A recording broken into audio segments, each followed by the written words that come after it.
Bom dia, boa tarde, boa noite, pessoal. Eu sou o professor Diogo e na aula de hoje vamos falar sobre ângulos nas paralelas. Vamos lá? Para começar a falarmos de ângulos nas paralelas, eu preciso apresentar o que são as retas paralelas cortadas por uma transversal. Eis então aqui três retas. A reta R, a reta S e essa reta T. Aqui, este símbolo garante que a reta R é paralela à reta S. Perceba que a reta T corta esse par de retas paralelas. Pois muito bem, a gente diz que essa reta T é uma reta transversal que corta esse feixe aqui de retas paralelas, correto? Então, retas paralelas cortadas por uma transversal é exatamente isso. Temos esse par de retas paralelas sendo cortada por essa reta transversal.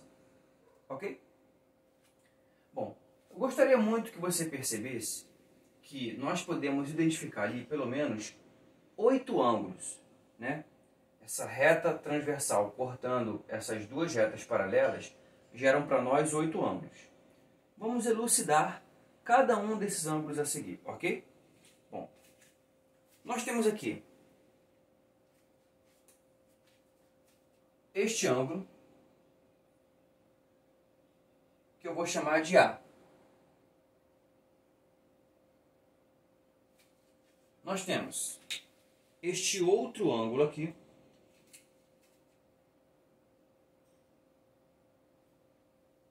eu vou chamar de B. Bom, nós temos aqui embaixo, oposto pelo vértice ao A, nós temos esse ângulo aqui, que eu vou chamar de C. E oposto pelo vértice ao B, tem esse outro ângulo aqui. Chamá-lo-ei de D. Ok? Logo aqui mais abaixo, eu também tenho outros 4 ângulos. Vamos a eles. Eu tenho esse ângulo aqui, que é o ângulo E. Tenho aqui esse outro ângulo, vou chamar de F. Aqui eu tenho esse ângulo, será o G. E aqui eu tenho esse ângulo, que vai ser o ângulo H, correto? Bom, entendido esses 8 ângulos que estão aqui, eles se relacionam de alguma maneira. Eu escrevi aqui 3 relações, vamos dizer assim, entre esses ângulos. Que eu chamei a primeira de correspondentes, a segunda eu chamei de colaterais e a terceira eu chamei de alternos, correto? Vamos ver o que significam cada um desses ângulos. Bom, ângulos correspondentes aqui são ângulos que ocupam quase que a mesma posição dentro do feixe de retas paralelas cortadas por transversais. Eles não têm vértice em comum. Por exemplo, vou dar um exemplo aqui de um par de ângulos correspondentes. O ângulo A e o ângulo E são correspondentes, porque eles ocupam meio que, entre aspas, entendendo assim, a mesma posição, mas eles não têm vértice em comum. Uma característica também que se dá aos ângulos correspondentes é que um está na região interna do feixe de retas paralelas e o outro está na região externa do feixe de retas paralelas, que no caso é o ângulo A. De qualquer forma, uma característica importante dos ângulos correspondentes é que eles são congruentes. Isso é o mais importante da gente perceber. Ângulos congruentes, só para a gente não se esquecer, são aqueles ângulos que têm a mesma medida. Portanto, eu posso aqui tranquilamente escrever que um par de ângulos correspondentes é o par A e E. Será que eu posso achar outro par de ângulos correspondentes? Posso sim. Por exemplo, o ângulo B e F são correspondentes.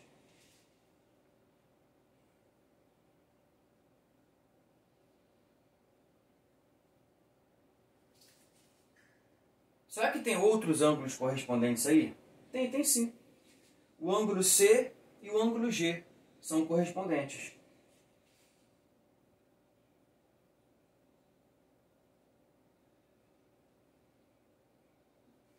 Será que tem mais? Podemos perceber que tem mais? Tem sim. O ângulo D e o ângulo H são correspondentes.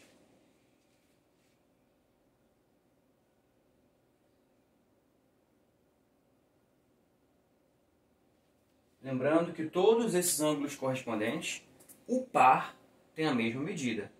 O que eu quero dizer é que o ângulo A e E são congruentes entre si. Mas não significa que os ângulos A e E tenham a mesma medida que os ângulos B e F. Ok? São medidas diferentes. Tá certo? Mas A e E são iguais, B e F são iguais. Ou seja, cada par aqui são ângulos congruentes. Tá certo? Ok? Muito bem. Deixa agora eu mostrar para vocês um conceito bastante interessante que a gente dá aqui no feixe de retas paralelas. Um conceito não, na verdade eu vou trabalhar dois. Só que os dois primeiros aqui, né, tem a ver com interno e externo. Vou começar com o externo. Eu queria que vocês observassem acima dessa régua aqui. Acima dessa régua nós temos dois ângulos, ângulo A e ângulo B. Abaixo da régua, nós temos também dois ângulos, o ângulo G e o ângulo H. Nós dizemos que esses dois ângulos aqui, o A e o B, e esses dois ângulos, o G e o H, são ângulos externos. Por quê? Porque eles estão na parte externa, compreendida no feixe de retas paralelas. Em contrapartida, se nós olharmos o ângulo C e o ângulo B, e olharmos também o ângulo E e o ângulo F, eles estão compreendidos na parte interna da região das retas paralelas. Portanto, esses quatro ângulos aqui são considerados ângulos internos. Ok? Tudo bem? Agora, vamos lá. Vamos agora a um conceito de colaterais. Ângulos colaterais são aqueles ângulos que ocupam o mesmo lado em relação à reta transversal. Mas com calma, vamos lá. A reta transversal é essa aqui. Observe bem a régua. Eu poderia dizer que, entre aspas, os ângulos A, D, E e H, eles estão no mesmo lado da reta transversal, que poderia classificar como sendo colateral. Mas nesse caso aqui, a gente não pode conceituar dessa maneira. Ângulos colaterais não podem ter vértice em comum. Então, por exemplo, A e D não são colaterais entre si, tá certo? Apesar de eles estarem no mesmo lado da reta transversal, ok? Para garantir que ângulos sejam colaterais, eles precisam ter vértices diferentes. Isso só pode acontecer com os ângulos A e H, e também com os ângulos E e D. Mas também pode acontecer com os ângulos acima. Veja, se nós observarmos agora os ângulos para lá, né, os ângulos B, C, F e G, eles também, entre aspas, estão no mesmo lado da reta transversal, o que eu poderia classificar como colateral. Colateral significa mesmo lado. Mas de acordo com a definição de colateral, eles não podem ter vértice em comum. Então, por exemplo, B e C, apesar de estarem no mesmo lado da reta transversal, eles têm um vértice em comum. Então eu não posso defini-los como sendo colaterais entre si. Eles não são colaterais, correto? Só por causa desse detalhe. Nesse caso aqui eu só posso definir como colaterais os ângulos B e G, porque eles não têm vértice em comum, e os ângulos C e F, também porque eles não têm vértices em comum, correto? Entretanto, existe uma subdivisão dentro dos colaterais. Quer saber se eles são internos ou externos. E para nos auxiliar, o que eu fiz aqui? Eu fiz essa classificação aqui para a gente poder descobrir quem são os colaterais internos e quem são os colaterais externos. Vamos nessa? Vamos analisar aqui comigo. Colateral, mesmo lado da transversal, sem ter vértice em comum. Interno, tem que estar na região interna. Então vamos a eles. Quem são esses caras? Bom, temos aqui D e E. Ó, D e E. Vou já escrever aqui. D e E. E temos também C e F, por que não? São colaterais, não tem vértice em comum, ou seja, estão do mesmo lado da reta transversal, não tem vértice em comum, ora, estão na região interna das retas paralelas. Então nós temos também C e F.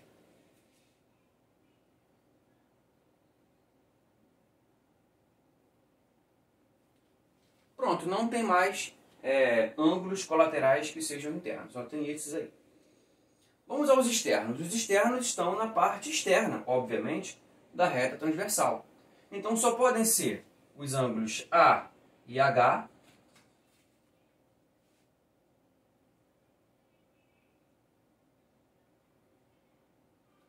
e também os ângulos, acompanha comigo, B e G.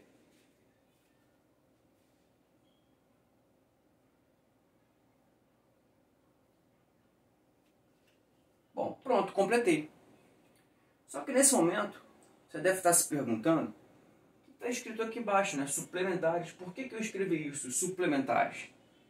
Ora, pessoal, suplementares é porque cada par de ângulos colaterais, sejam eles internos ou externos, são suplementares. Isso é muito importante porque salva em muitos exercícios.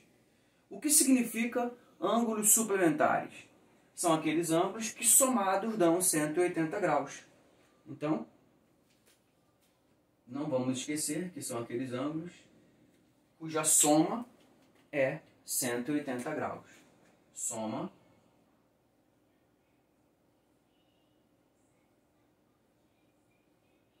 180 graus. Ok, pessoal? Aham ou não aham até aqui? Estamos caminhando já para a última parte do vídeo. Ângulos alternos.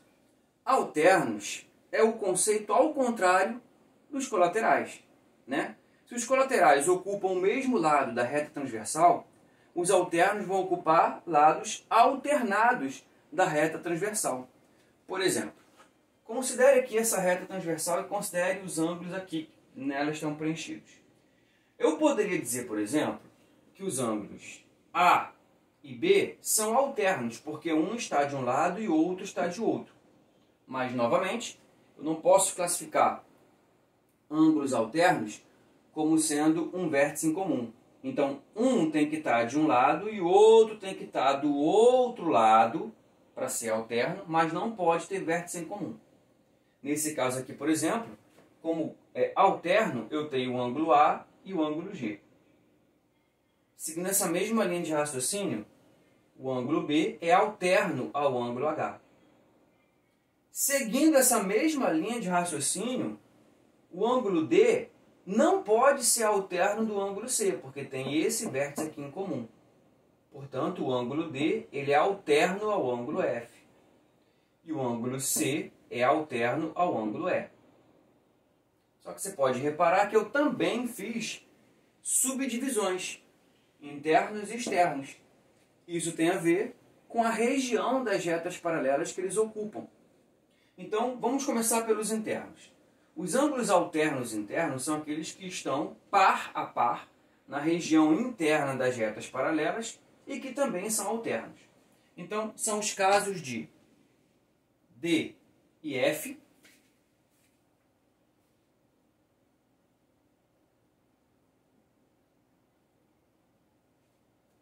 bom, temos também C e E,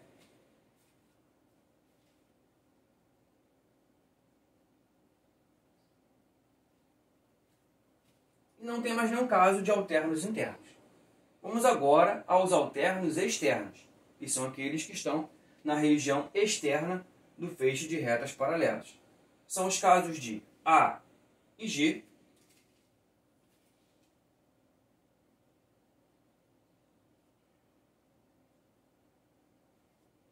e são os casos de B e H.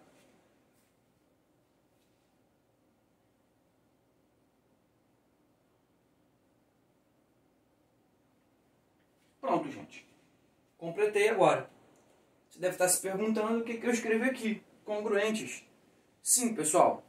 Todos os pares de ângulos alternos, sejam eles internos ou externos, são congruentes. Ou seja, têm a mesma medida. Quero dizer que o ângulo D tem mesma medida que o ângulo F. Ângulo C tem mesma medida que o ângulo E.